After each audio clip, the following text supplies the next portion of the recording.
नमस्कार रसिकहो. नक्षत्रांचे देणे या कवी मालिकेतलं एक ओघानं आणि अपरिहार्यपणे येणारं नाव म्हणजे कवयित्री शांता शेळके. आज त्यांच्यावरचा हा कार्यक्रम सादर करताना मात्र त्याच आपल्यामध्ये नसाव्यात हा एक दुर्दैव योग म्हणावा लागेल. पण त्या दुर्दैवाचं सावट घेऊन आपण त्यांचं स्मरण करू नये असं आम्हाला मनापासून वाटतं. कारण आपल्यासारखे असंख्य रसिक त्यांच्याशी जोडले गेले ते त्यांच्या टवटवीत शब्दांमुळे. तेव्हा त्यांचा हा शब्दोत्सव आपण प्रसन्न मनानंच अनुभवूया. कारण प्रसन्नता हा या कवयित्रीचा स्थायी भाव होता. शांताबाईंच्या असंख्य भावमधुर गाण्यांनी आपली मनं तुडुंब भरलेली आहेत. पण केवळ ती गीतं म्हणजे ही कवयित्री नव्हे. म्हणून आज त्या गीतांचं एक धावतं सहज स्मरण तर करायचंच आहे.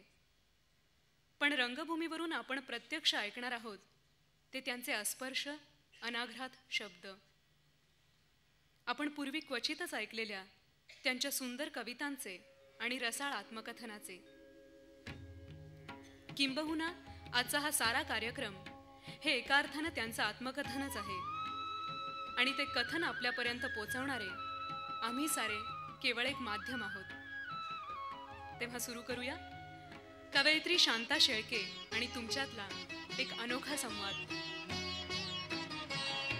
जय शारदे वागीश्वरी, जय शारदे वागीश्वरी, विधि कन्यके विद्याधरी, वागीश्वरी वागीश्वरी, जय शारदे वागीश्वरी.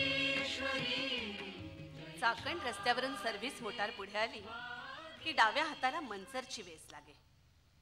वेशीजवळच मोटार स्टँड होता. तिथं मोटारीतून उतरून वेशीमधून आत पाऊल टाकलं की डाव्या हाताला एक पांढरी फक्क मशीद उभी असलेली दिसायची.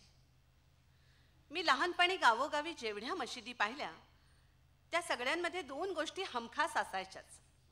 एक मशिदी बाहेरचा जाईचा वेल आणि दुसरी मशिदीच्या छताला टांगलेली शहामृगाची अंडी. या दोन्ही गोष्टींना मशिदीच्या संदर्भात काय महत्त्व होतं ते मला कळत नसे.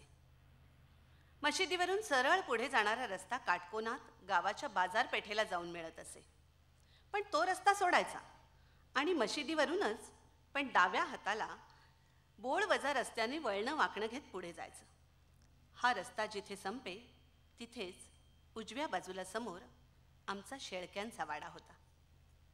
या शेळक्यांच्या वाड्यात माझं राहणं फार थोडे दिवस आणि तेही अधूनमधून झालं असेल.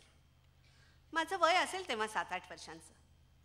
ह्या वयातल्या आठवणीत वास्तव आणि कल्पित यांचे रंग फार मजेदारपणे एकमेकात मिसळलेले असतात. माझ्याही बाबतीत तसं झालेलं असणं अगदी स्वाभाविक आहे.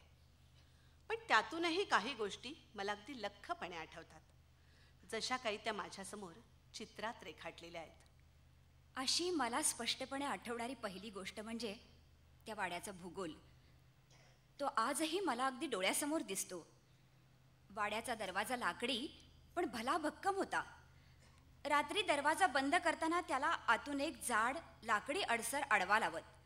तो अडसर आणि दाराला लावलेली जाड लोखंडी आगळ यांचं मला मोठं कौतुक वाटायचं.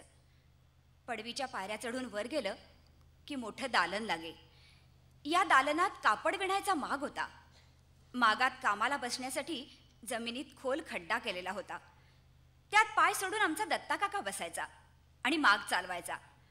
मागाचा साचा, फणी, मागावर विणायला घातलेल्या लुगड्याचे उभे धागे, रंगीत काठ आणि डावी उजवीकडे खटाखट धोटा फेकणाऱ्या सटेल म्हणजे शटल. मागाची नाकासमोर येणारी हाताळून हाताळून मऊ झालेली टांगती लाकडी मूठ. हे सारं बघताना मला फार गंमत वाटायची. तिथल्या आठवणी सांगाव्या तेवढ्या थोड्याच. पण या शेळक्यांच्या वाड्यानं मला काय दिलं याचा जेव्हा मी आज विचार करते तेव्हा माझ्या ध्यानात येतं की या वाड्यानं मला जातीची जाणीव दिली. आपण कोष्टी जातीत जन्माला आलो आहोत हे त्या वाड्यात मला जेवढं समजलं तेवढं ते इतरत्र कुठंच कधी जाणवलं नाही. आपल्याला जसे आईवडील असतात, भावंड असतात, आपलं राहतं घर असतं, तशी आपली एक विशिष्ट जात असते. हे शेळक्यांच्या वाड्याने मला सांगितलं. त्यातून कुठेतरी मला माझी पाळंमुळं समजली. त्या वयात कदाचित या गोष्टीची एक गरजही असेल. ती गरज त्या वाड्यानं भागवली. तिथलं खाणं पिणं, तिथली पूर्ण गावंढळ भाषा, तिथले माग, सुताचे आणि खळीचे वास, तिथल्या बायकांचं नेसणं सवरणं, या सगळ्याचा माझ्या व्यक्तिमत्वाशी, माझ्या घडणीशी कुठेतरी खोल संबंध होता. आज तो संबंध अजिबात राहिलेला नाही.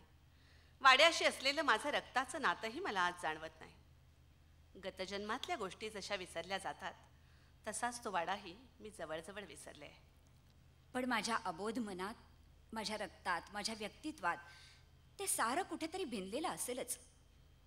कधीतरी एखादा शब्द कानी पडतो, डोक्यावरून पदर घेतलेली एखादी म्हातारी दिसते, कोऱ्या लुगड्याचा वास येतो आणि मनाच्या तळाशी खळबळ होते. काहीतरी ढवळून वर येतं, गडद काळोखात काहीतरी चमकून जातं. घर परतीच्या वाटेवरती धूसर धू